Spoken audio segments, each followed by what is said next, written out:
lève les Burecs, j'espère que vous allez tous très bien. On se retrouve aujourd'hui pour le débrief du match Croatie-Brésil, premier quart de finale de ce mondial 2022. Je me répète, c'est pas parce que j'ai la casquette du Brésil que je vais prendre parti du Brésil, encore moins sur ce match. Sur le direct, c'était encore moins aussi, puisque j'ai fait une mise sur la Croatie. Je vous mettrai peut-être le ticket à côté si je n'oublie pas. Mais c'est pas pour ça non plus que je vais prendre la partie de la Croatie. Allez, découvrons les amis tout de suite le programme que je vous ai concocté car il y a beaucoup de choses à dire. En premier, nous verrons les compositions des deux équipes. Deuxième, le point historique, c'est une tradition maintenant depuis l'Euro l'année dernière 2020 en 2021. 3.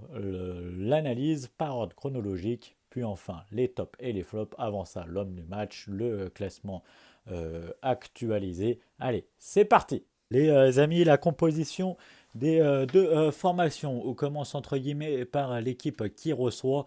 C'est la Croatie avec le 4-3-3 avec Dominik Livakovic. Le héros croate dans les buts, Dejan Lovren avec Josko Gagvardiol dans les buts. Je précise, si je prononce mal les noms, c'est pour les deux équipes, je ne voudrais pas manquer de respect. Vous me le dites dans les commentaires et le cas échéant, dites-moi la bonne prononciation. Bon, sur les côtés de cette défense, on retrouvera Borna Sosa et Josep Juranovic. Le milieu de terrain, Mateo Kovacic et Luka Modric avec Marcelo Brozovic. Et la triplette d'attaquants, Ivan Perisic, Andrej Kramaric et Mario Pasalic. Pour nos amis brésiliens, Alisson dans les cages, fort d'avoir encaissé qu'un seul but dans cette compétition, c'était au tour précédent, puisque le but encaissé face au Cameroun avait été par le gardien, par la doublure. La défense, Eder Militao à droite, Danilo à gauche. Eder Militao sur un poste qui n'est pas le sien de formation en tous les cas. La défense, Marquinhos, Thiago Silva, Casemiro en numéro 6, les deux 8 plus même des 10 Neymar aux côtés de l'ancien Lionel Lucas Paqueta et l'attaque Rafinha, Richarlison, Vinicius Junior. Donc encore une fois 5 joueurs à vocation offensive, sachant qu'aussi Casemiro se projette énormément pour un numéro 6. Donc les amis, le traditionnel point historique, ce qu'il faut savoir c'est qu'il n'y avait eu que seulement 2 rencontres entre ces deux équipes en match officiel. Il n'y avait jamais eu de match coup près, c'est à chaque fois en phase de poule. Une première fois à Berlin, à l'Olympiastadion en Coupe du Monde 2006, avec une victoire 1-0 des Brésiliens, mais une deuxième fois au Brésil pour la Coupe du Monde 2014, 3-1, à chaque fois donc phase de groupe. Et il y avait eu quelques matchs amicaux, 2 pour être précis, un match nul, un but partout entre Croates et Brésiliens en 2005 et un match en 2018, une victoire 2-0 du Brésil.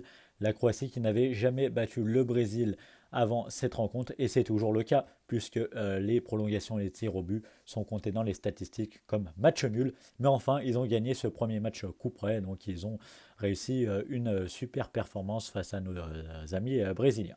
Les amis, faisons la traditionnelle analyse, c'est par ordre chronologique, et c'est maintenant, ça fera office de résumé.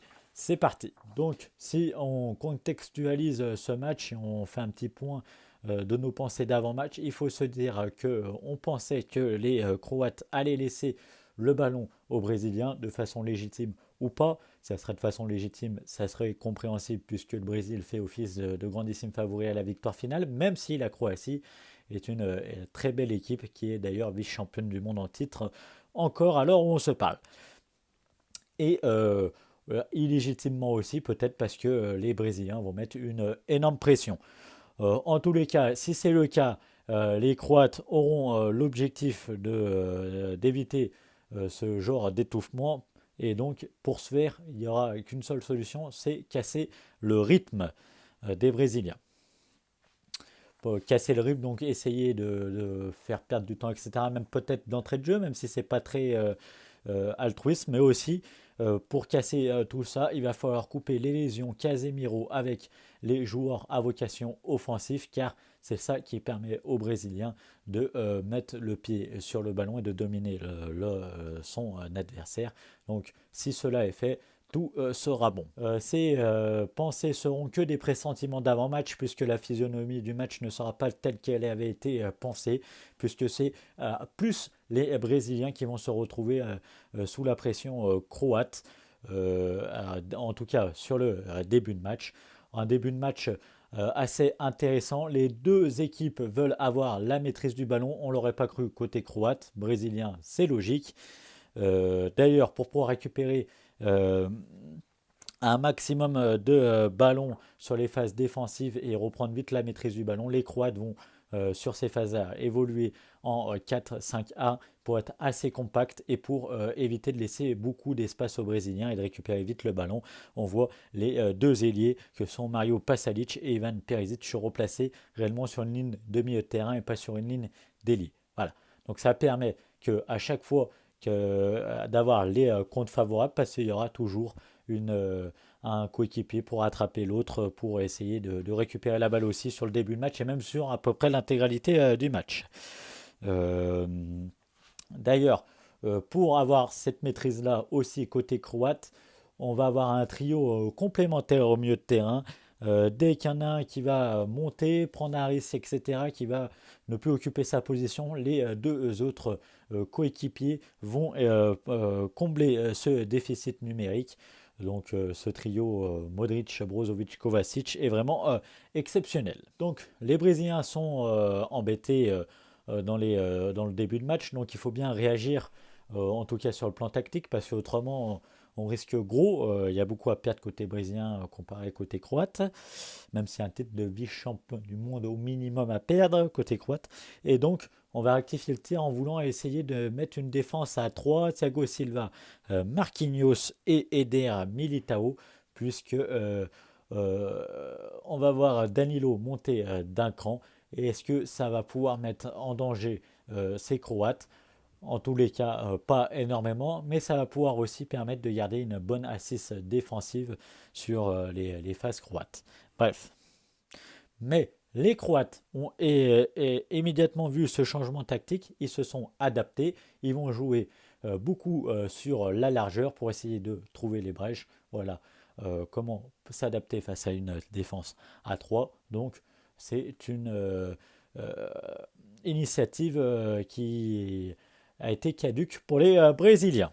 Donc en tout cas, à la mi-temps, on va arriver sur un score de 0-0 avec des Croates qui nous impressionnent, qui nous font plaisir comparé à des Brésiliens qui sont inoffensifs directement. On se dit la seule solution pour que les Brésiliens sortent du piège croate, c'est avoir une différence individuelle. On pense à Neymar, on passe à Paqueta pour ce genre d'exploit, on pense à Rodrigo quand il va faire son entrée, à Vinicius Junior, etc. Donc on va espérer que la seconde période reparte sur les mêmes dispositions que la première. Bon, manque de peau, les 5-6 premières minutes vont être assez à l'avantage des Brésiliens avec un terrible orage sur la cage du portier et désormais légendaire côté Croatie de Livakovic, qui va en plus avoir la qualité de jamais montrer un indice de où il va se positionner, où il va plonger, etc.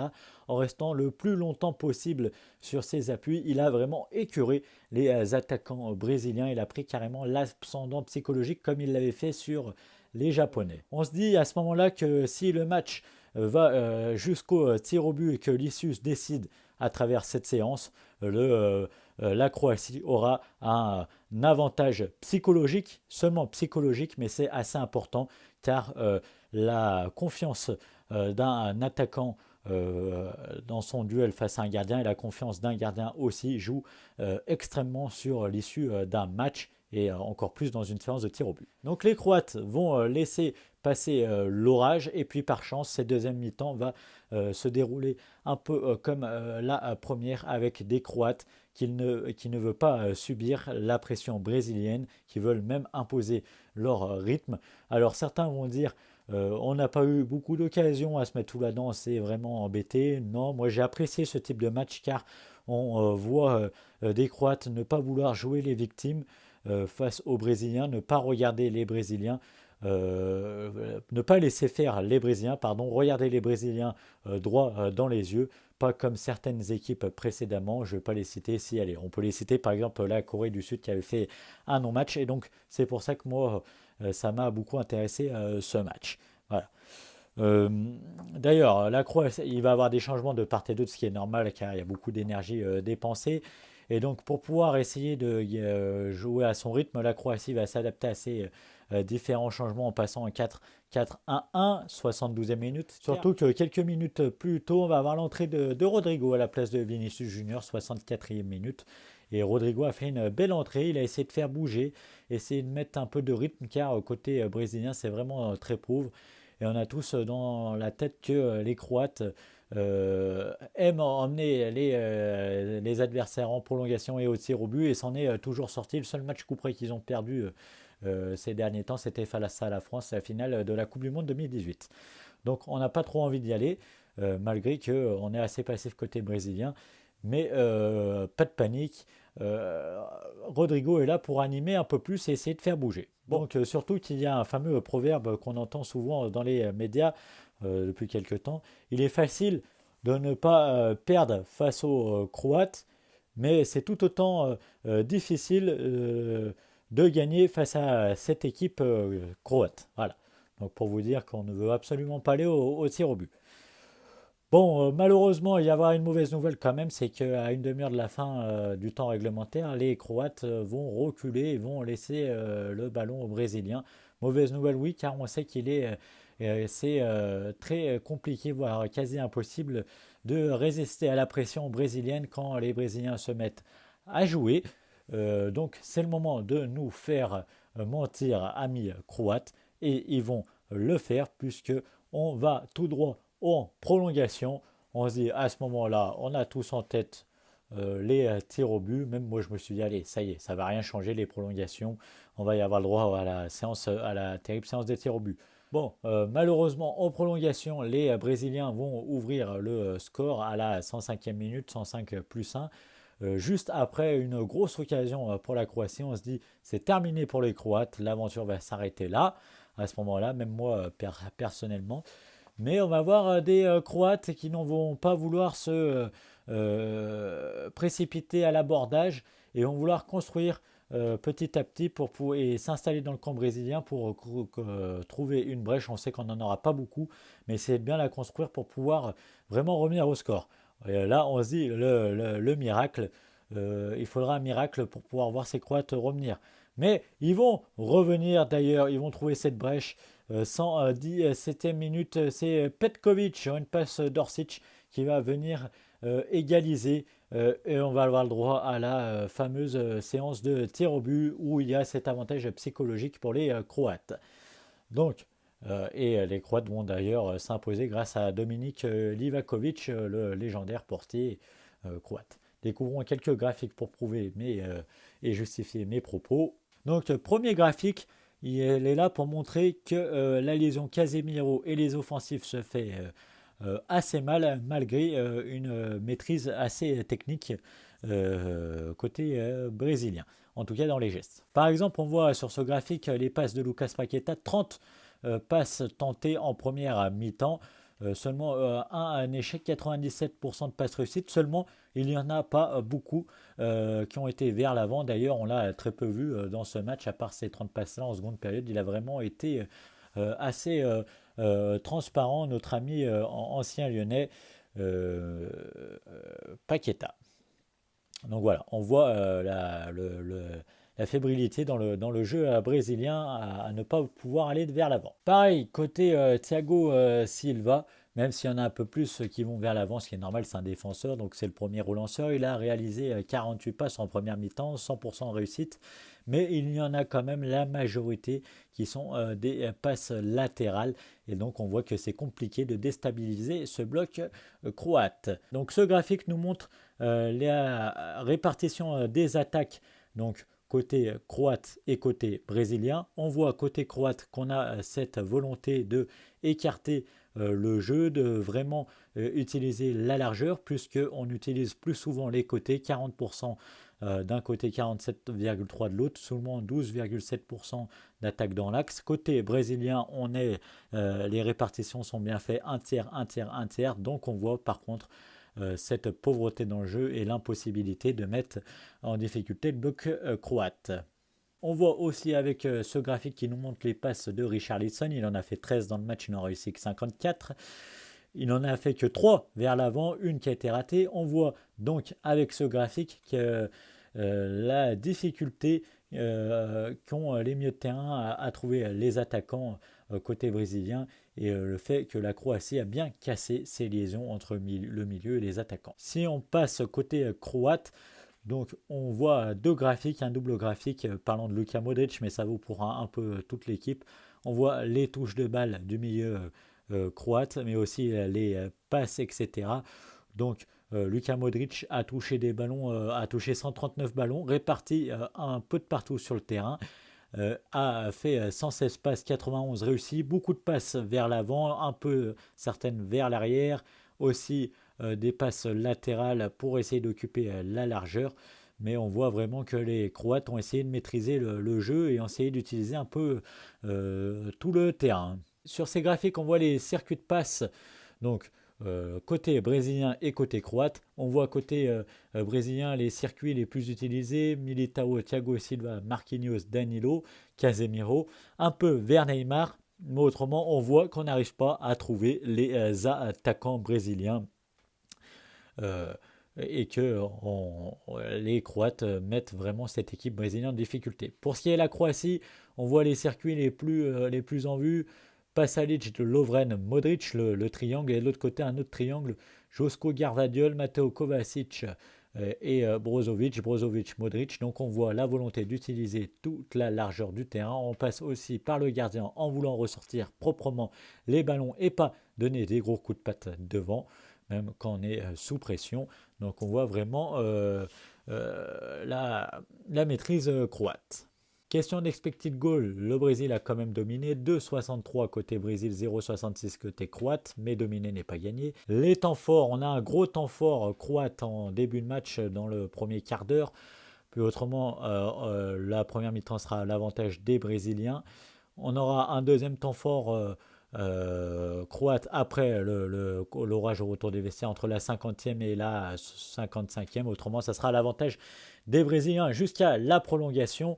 La prolongation, pareil en tout cas sur la première mi-temps, juste avant le but de Neymar par contre, un temps fort croate, une grosse occasion ratée, et la deuxième mi-temps sera des prolongations pour la Croatie. Les amis, découvrons le tableau de bord tout de suite. Le tableau de bord, 45% de possession de balle pour les Croates, 45% pour les Brésiliens, donc c'est kiff-kiff, 10% de situation de match de temps perdu entre guillemets.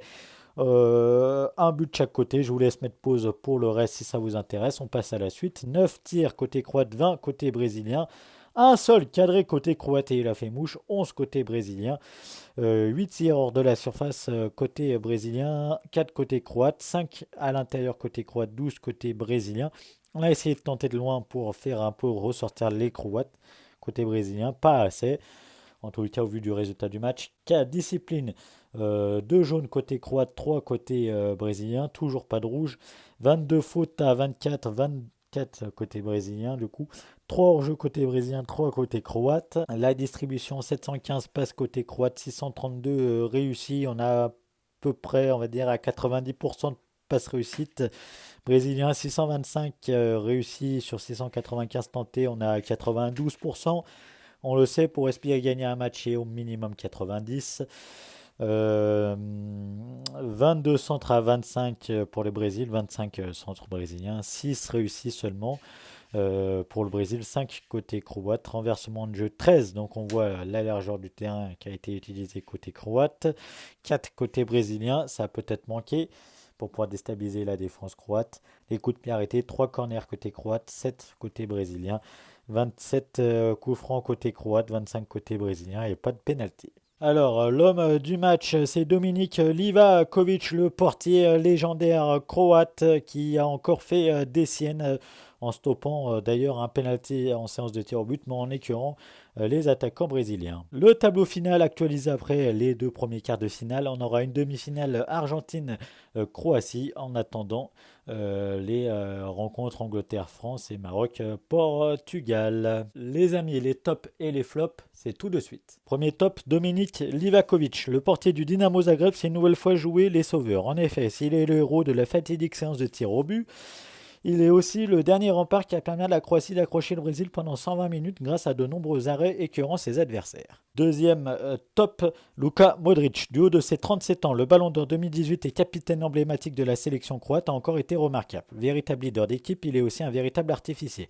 Son sens du jeu et ses qualités techniques ont permis à son équipe de mettre énormément en difficulté les Brésiliens. Flop, le seul et unique, Lucas Paqueta. Habituellement véritable maître à jouer de son équipe, l'ancien Lyonnais a été assez transparent sur ce match, tout du moins sur les phases offensives. Alors que la Sao aurait bien eu besoin de ses qualités pour pouvoir faire la différence. Voilà les amis, j'espère que cette vidéo vous aura plu. Mettez un maximum de likes, abonnez-vous, commentez la vidéo et je vous dis Kichel Pali, à la prochaine, salut.